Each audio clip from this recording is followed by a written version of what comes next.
दर्शकों नमस्कार।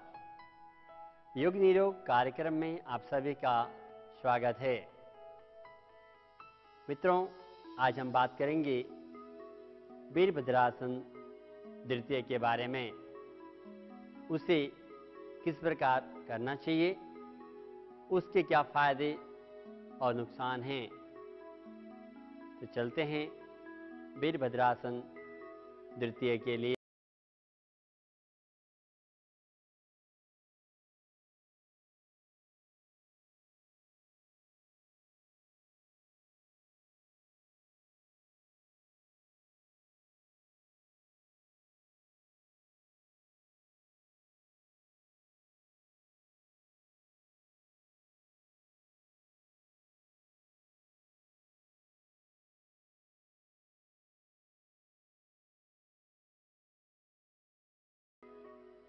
दाहिने पैर का घुटना सिन बोन से आगे नहीं जाए। दाहिने पैर का पंजा बिल्कुल 90 डिग्री पर। बायां पैर एकदम सीधा। दोनों हाथों को बगल से उठाएं धीरे धीरे। कंधे के बराबर अच्छी तरह से हाथों को तान दें, जैसे कोई आपके हाथों को पकड़कर दोनों तरफ से खींच रहा हो। दृष्टि दाहिने हाथ की हथेली पर। चेहरे पर कोई भी तनाव नहीं, चेहरा खिला हुआ। हाथों को पूरा ताने, दोनों कंधे एक सीध में। सीने में फैलाव, शरीर बिल्कुल सीधा। इस आसन में लगभग 1 मिनट तक रुकने के बाद धीरे धीरे वापस आएं। धीरे धीरे गर्दन सीधा करें। हाथों को धीरे धीरे नीचे लाएं।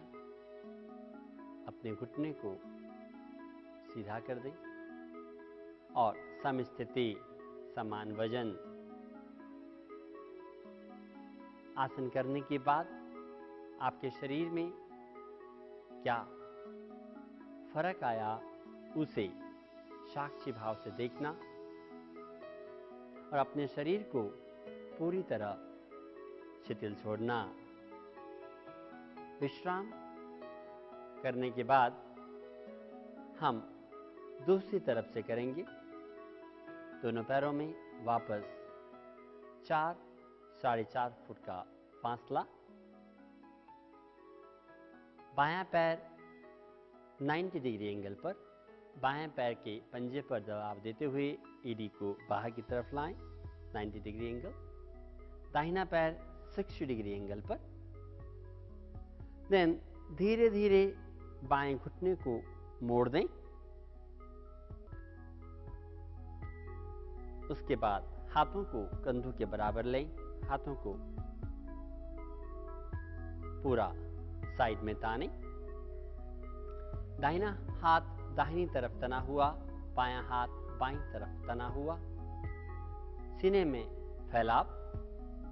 दृष्टि बाएं हाथ की हथेली पर। जब आप नए नए हैं तो आंखों को खोल के देख सकते हैं, अदरवाइज आंखें बंद। आंखों को बंद कर अपने शरीर के प्रत्येक मांसपेशियों को महसूस करना, कहां पर क्या हो रहा है। सीना फूला हुआ। इसी प्रकार इस आसन को जितनी देर हमने दाहिनी तरफ रुके थे, उतनी देर बाईं तरफ मेंटेन करने के बाद धीरे धीरे गर्दन सीधा करें। हाथों को नीचे लेके आएं। धीरे से घुटना सीधा करें। वापस समस्थिति, समान वजन। दोनों पैरों में समान वजन और अपने शरीर के प्रति साक्षी भाव को बरकरार रखते हुए रिलैक्सेशन। दर्शकों, जब हम वीरभद्रासन द्वितीय करते हैं तो कुछ गलतियां हमसे होती हैं। अगर उन चीज़ों का हम ध्यान रखें तो हम उसके 100% लाभ उठा सकते हैं। जैसे दाहिना पैर को जब आप मोड़ते हैं तो दाहिने पैर का घुटना सिन बोन से आगे नहीं जाना चाहिए। आप देख सकते हैं घुटना सिन बोन से आगे चला गया। इस कंडीशन में घुटने को थोड़ा पीछे लेके आएंगे। 90 डिग्री एंगल पर घुटना रहेगा आपका। आप देख सकते हैं बिल्कुल 90 डिग्री। दूसरा, आपका बायां पैर बिल्कुल सीधा, बाएं पैर की मांसपेशियां बिल्कुल टाइट, उधर लूज नहीं छोड़ना। पिंडली, घुटना, थाइज बिल्कुल टाइट। तीसरी बात, जब हम दोनों हाथों को उठाएंगे कंधे के बराबर तो आपका सीना टेढ़ा नहीं होना चाहिए। अक्सर टेढ़ा होता है, बिल्कुल सीधा सामने की तरफ स्ट्रेट होना चाहिए। हाथ तने हुए बिल्कुल कंधे के बराबर। दृष्टि दाहिने हाथ की हथेली पर। धीरे से वापस आ जाइएगा। दर्शकों, जब हम वीरभद्रासन तृतीया करते हैं तो हमारे जो बटक्स हैं वो पीछे की तरफ आ जाते हैं। एक बार हम पीछे से देखेंगे। मित्रों, जब हम वीरभद्रासन तृतीया करते हैं तो आप देखिएगा हमारे बटक्स पीछे की तरफ उभरे हुए होते हैं। ऐसा नहीं होना चाहिए। जब आप आसन करें तो बटक्स टाइट कर दें, कमर को सीधी कर दें। आप देख सकते हैं कमर सीधी हो गई, बटक्स आगे की तरफ आ गए।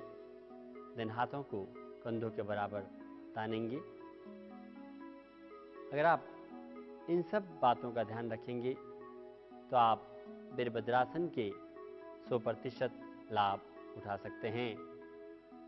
दर्शकों, वीरभद्रासन तृतीया से हमारे टांगों की मांसपेशियों में खिंचाव आने के कारण वे बलिष्ठ होती हैं।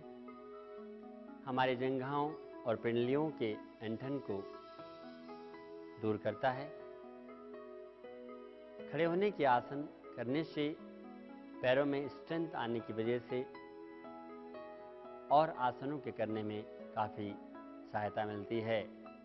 मित्रों, मैं आपको बताना चाहूँगा, जब हम हमारे दोनों हाथों को बगल में पूरा तानते हैं तब कंधे के लिए बहुत अच्छा है। इसको करने से कंधे में लचीलापन आता है। यह आसन सभी लोग कर सकते हैं। आज हमने जाना वीरभद्रासन तृतीया के बारे में। कल फिर मिलेंगे नए आसन और क्रियाओं के साथ।